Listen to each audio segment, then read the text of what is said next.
In October 6, 1956, I was invited to address a national convention of psychiatrists at the Boston State Hospital. Leo Alexander was the doctor in charge of the program. When I arrived, he asked me to talk on hypnosis. Then said, could you give a very complete demonstration? I said, I can call members of the audience. And if I do that, they'll all have a feeling they missed something. And both you and I know that they won't miss anything. I'll get a general feeling of dissatisfaction. And they will have learned without knowing they learned. I'd prefer some subject I could invite. He said, well, why don't you go around on boards and find a suitable subject? I went around various wards. I saw a nurse who intrigued me. He was a very responsive nurse. I knew it would be no problem at all, put her in a trance. And so I told Dr. Alexander, I see a nurse, told him her name, and said she volunteered. She knew nothing about hypnosis, never heard a lecture, never saw a demonstration. Otherwise, she's a perfect subject. When I told Dr. Alexander her name, he said, oh, no. That girl has been in psychoanalysis for 2 years. She is a compensated depressive. In case you don't know what that means, is a depressed patient who is compensated for depression and just absorbing herself in her work and doing very well with the absolutely rigid intention of bringing it to a sharp halt.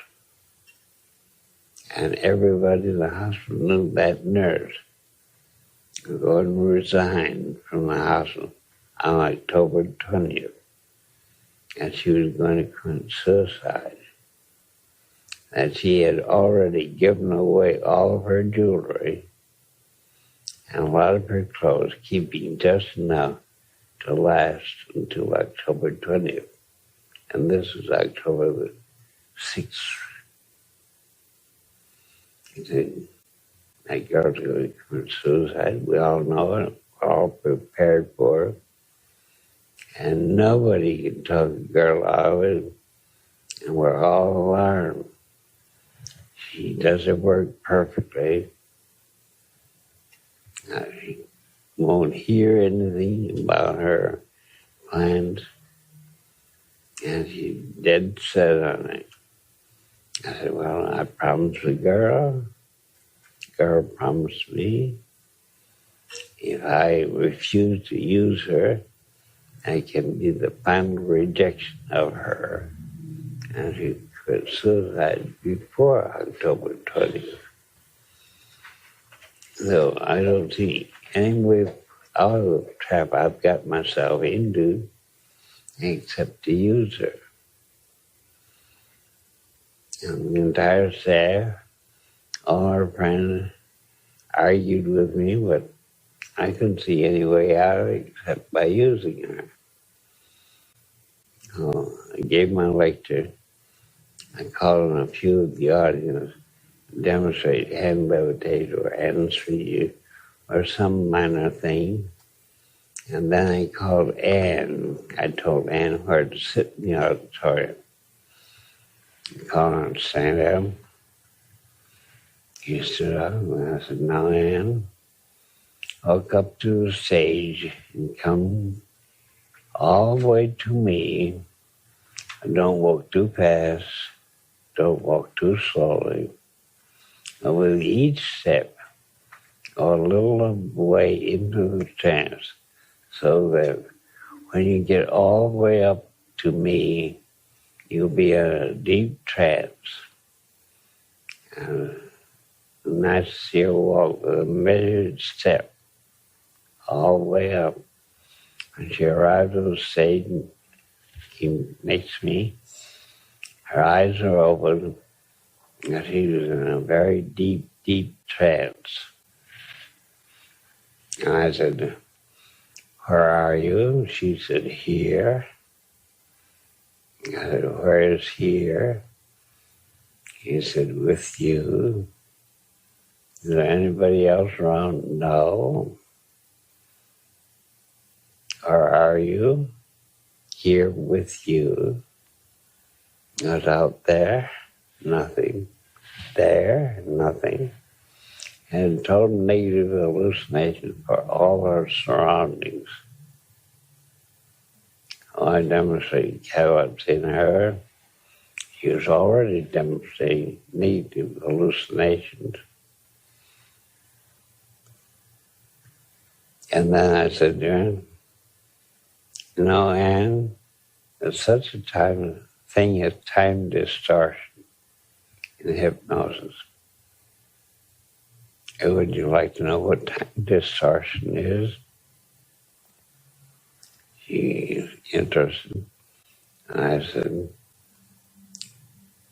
"A minute can seem like an hour,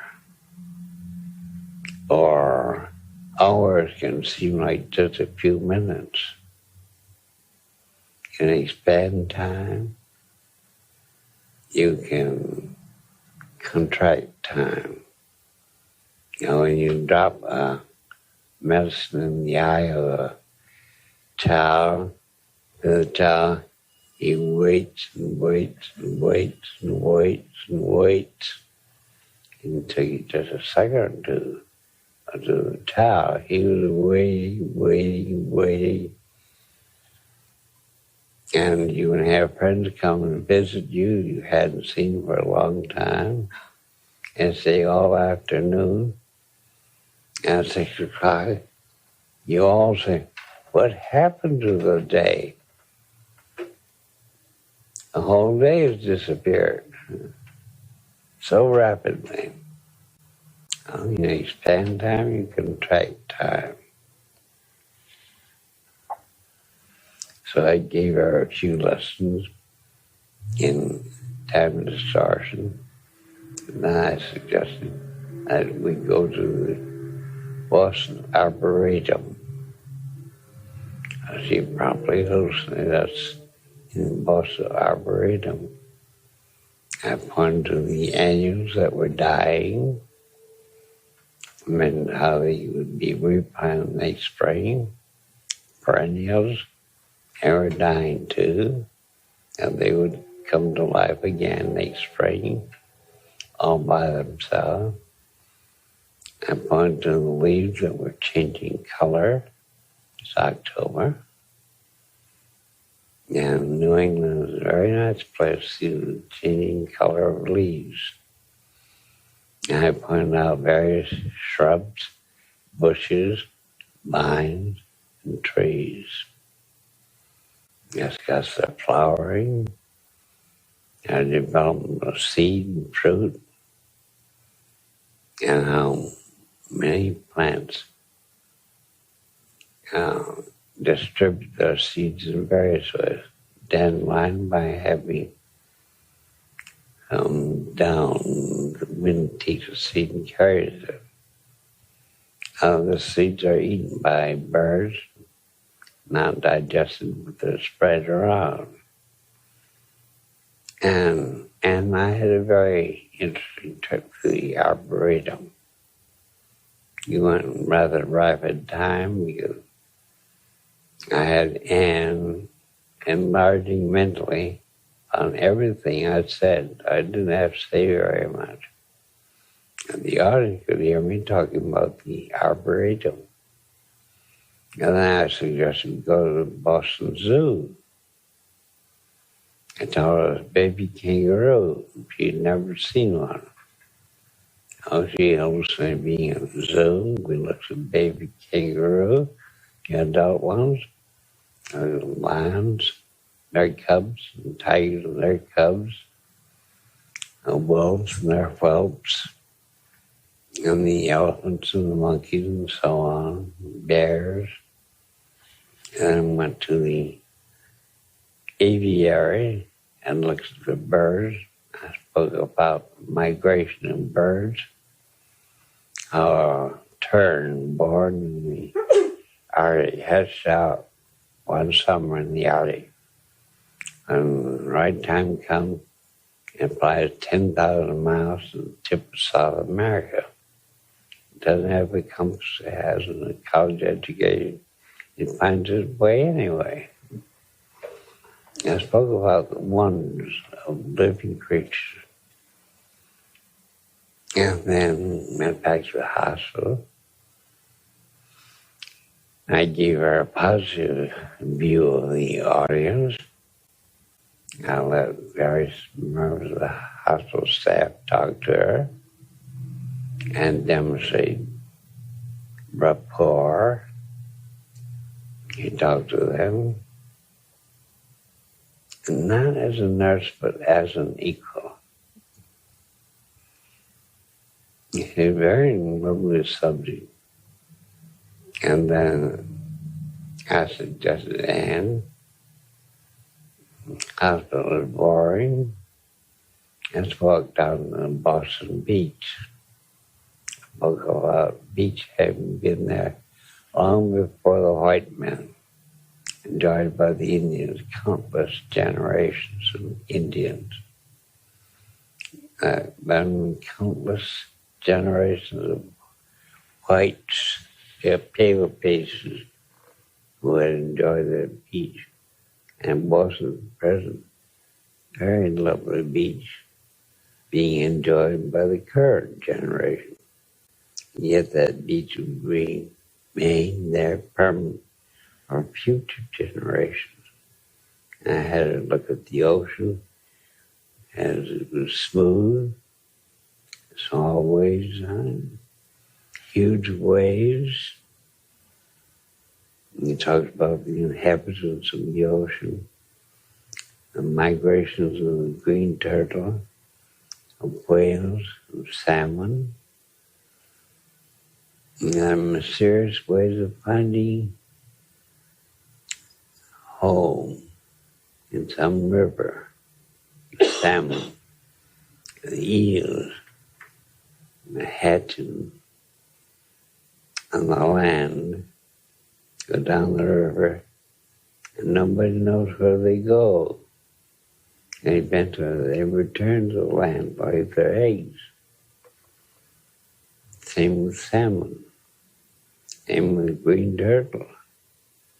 And spoke out all of the ocean. How mysterious it was. You had to watch the tide go out and come back in. You had to see a violent storm on the ocean. And we wandered back to the hospital and did a few more things. And I thanked her very profusely in the trance state. And I awakened her and thanked her for her services. She was obviously surprised. She thought she just arrived on the platform and total amnesia and dismissed her. She went back to the board to complete the day's work. And the audience discussed her performance with me, asking a lot of questions. Next day, Anne did not come to work. Alarmed her friends. Next day, she didn't show up for work. Went to her apartment. Couldn't find any traces of her uniform. Just a few clothes she had kept. She was an orphan, had no siblings. The police were called in to missing person. The police could find no trace of her body. A year later, when I lectured in Boston, Dr. Alexander and I were very unpopular. Nothing had been heard from Anne. 5 years later, everybody had forgotten Anne, except Dr. Alexander and me. Still no traces. 10 years later, no traces. 15 years later, no traces. And 16 years later,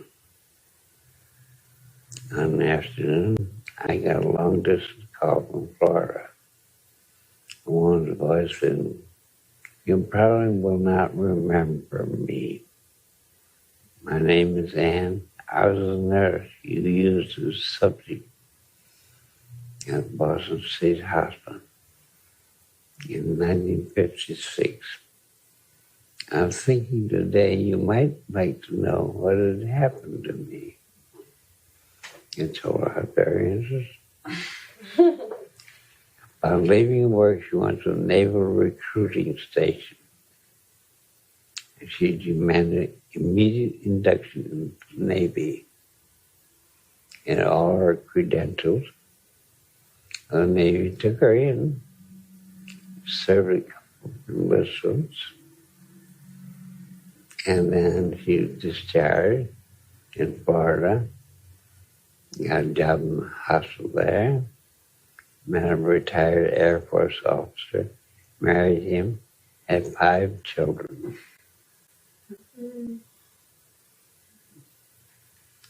And I was doing therapy the whole time, and nobody knew it. I was discussing life, various forms of life, beauty of life.